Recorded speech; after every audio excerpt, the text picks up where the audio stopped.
Hey everyone, and welcome back to another Fallout 76 video on the channel. Today I want to cover 5 different kind of new features that's been added to the game that you may have missed in the first few days, especially with all the chaos and everything that's been going on with all of the server issues. But hopefully that's all over now and we're on to a strong foot so we can enjoy these lovely new features. Now before we dive straight in, if you're interested in keeping up to date with all things Fallout 76, then make sure to subscribe to the channel. We're about to hit 64,000 followers, so that is insane. So thank you very much, appreciate that everyone. And let's dive into 5 new exciting features. Alright, up at number 1 we have a collection of new fish that's been added into the game. Now this hasn't technically been publicly shared as to what fish has been added. I thought they might have thrown it in the patch notes telling you which ones they were, but if you go onto your challenges and scroll down to the fishing ones, you'll see that there's been some new ones added in for the Burning Springs region. Now listed here you will see 3 new fish, not that many really, I thought there might have been a few more, but we have the brafin, kind of play on words similar to a Brahmin.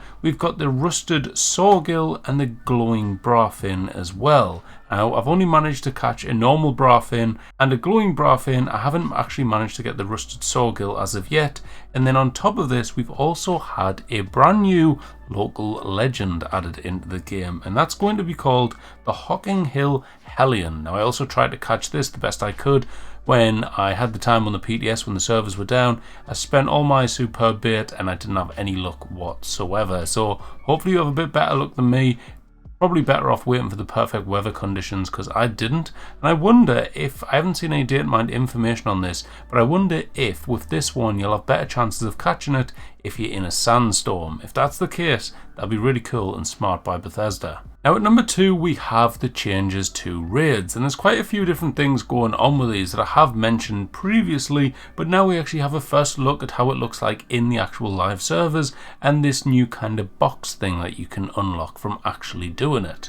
Without going into all of the detail of it over again, because I have on previous videos, raids has basically changed the way you actually unlock rewards from them. So previously you could kind of farm the NO6 Guardian over and over again, and the loot pool from that one part of the raid, you could unlock every single plan available. Now Bethesda knows that people enjoy kind of farming the NO6 Guardian, and they didn't want to stop that, so they've left that as a kind of thing that you can do, so you can keep going in, farming XP and whatever. But what they've decided to do with the rewards is they've actually kind of spread them out between the different parts of the raid. So you can only earn certain parts of the armor. You can only earn certain parts of the power armor from certain parts of the raids and certain mods from certain parts of the raids and so on and so on. This kind of forces you to actually want to go through and do the entire raid. And then on top of that, they've also decided to throw in this new weekly challenge that actually rewards you with something as well. Now shout out to Smashy Snow, whose footage I'm using for this, because I haven't actually managed to get a team together to do a raid just yet.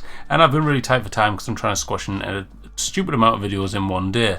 But basically this is going to be called the Gleaming Depths Weekly Reward Case. So nothing too dramatically named or anything like that, but the box itself actually looks kind of cool, I think. As you can see on the description of it, it's a weekly reward for completing the full Gleaming Depths raid, and from opening it up you can get a bunch of different legendaries. Now as you can see in the footage, when Smashy actually opened this up, he got 4 4-star weapons and armor. So we got a Vanguard's robot chest piece, you got a 2-shot compound bow, a nocturnal combat knife, and a Hunter's Union right arm. So we kind of got a ranged, a melee, a power armor, and a normal armor as well. So a really good way to kind of get them 4-star legendaries. Obviously we'll get them from farming the actual raids and stuff as well, but this is a nice kind of little incentive to kind of get people to complete a raid a week. So again, in my opinion, another nice little feature that's been added in. If you've already completed your weekly raid, let me know down in the comments what your rewards were like. Did you actually get something worthwhile, or were they all just scrap? Now next up on the list is going to be the Abraxadine Intel briefcases. And for this one, I'm going to be using some information from Duchess Flame, who's kind of got a lot of the details already on this, and it's really good information to be fair, and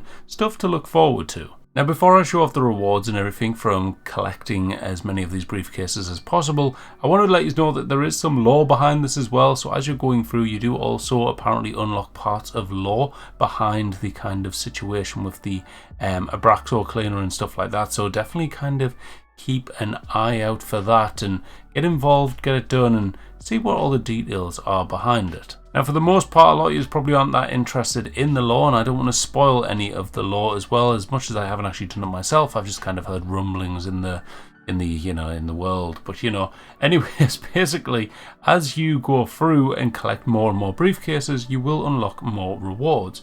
According to Dust Chest Flame, this is what the rewards are. Once you get your first one, you will get the reward of the Abraxadine briefcase. I'm guessing this is just a flawed decorational item. Once you find 3, you'll then get this stash box, which is like a big kind of base version of it. And then as you go through again, once you get 25, you will get the Super Duper Mart Cooler, a nice little addition for your camp there. Hit rank 50, you'll get the Abraxadine Overalls outfit. Then at 76 you get a really interesting one, and this is going to be a 3-star legendary item called the Meadow Breeze Sprayer. As you can see, it is anti-armor, it replenishes your action points with each kill, and it will break slower. But the interesting bit at the bottom says, sprays Meadow Breeze. So I think it's kind of like a Enclave Flamer to a degree potentially, but actually releases this cool breeze. No doubt Turtle or West Tech will probably rush and get that done so they can make a video on it, I would have thought, but I'll not be doing that. Now going on through them, there is more rewards. Once you get to 90, you will get the Super Duper Mart Store Shelf. It's going to be interesting to see if you can actually use this as shelves and display things on them, or whether or not it's just going to be you have to manually place them, although it's a lot easier ever since the camp update that we got previously. At 110, you'll get the Abraxo HQ wall sign. At 130, you'll get the Rusted Abraxadine sign, so a funky little addition there. And then finally, at number 150, you're going to get another legendary weapon, and this time it's going to be a 4-star weapon, and it's called the Prototype ABXO3. And this is going to be anti-armor again, replenish action point kills.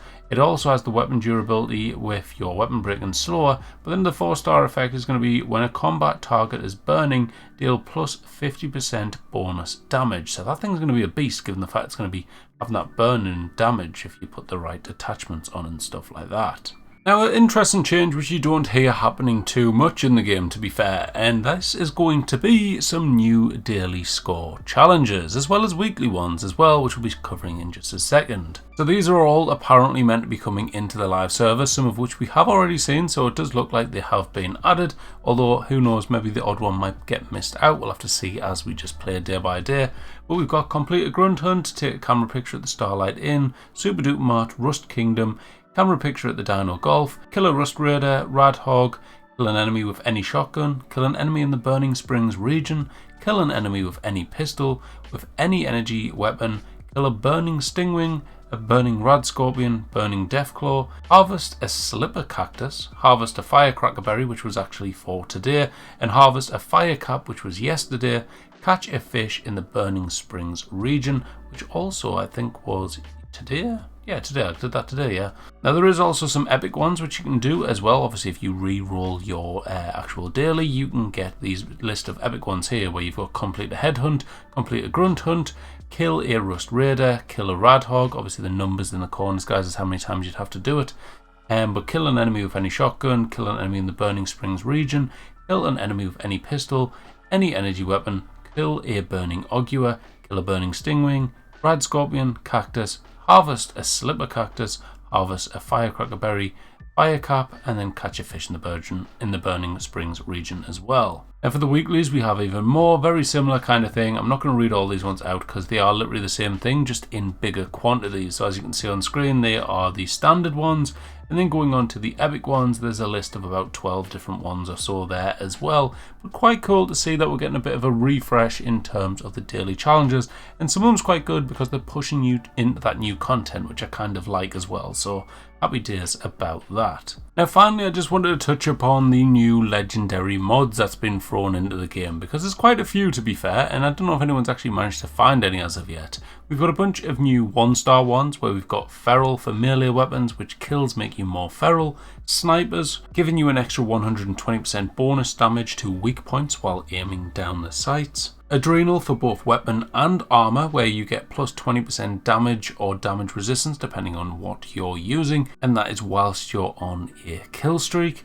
Lucid for both weapon and armor again, increasing your damage up to 40% on how full your feral sanity meter is for the weapons. Increase your damage up to 6% resistance based on how full your sanity meter is. Now for 2 stars we've got a few where we've got pickpocketers for melee weapons where kills have a 50% chance to award a small amount of caps, which is a pretty funky one I think personally. We also have painkiller, which is for armor where gain health regeneration based on your kill streak up to 3 health per second.